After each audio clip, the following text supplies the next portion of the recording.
بسم اللہ الرحمن الرحیم۔ السلام علیکم۔ نکاح سے ایمان کامل ہونے سے متعلق وضاحت۔ کیا شادی کرنے سے ایمان مکمل ہو جاتا ہے؟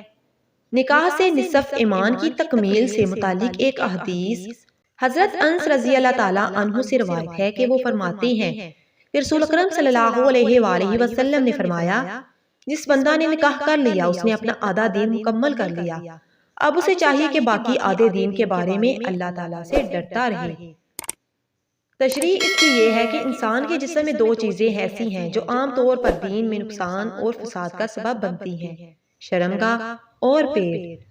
مذکورہ حدیث کا مطلب یہ ہے کہ جس شخص نے نکاح کر کے شرمگاہ کے فتنے اور فساد سے نجات پائی، تب اسے چاہیے کہ وہ پیٹ کے فتنے اور فساد سے بچنے کے لیے کوشش کرتا رہے اور اللہ تعالیٰ سے ڈرتا رہے، حلال کمائی اور حلال رزق کے ذریعے اپنے اہل و عیال کا پیٹ بھرے تاکہ دین کی پوری بھلائی حاصل ہو۔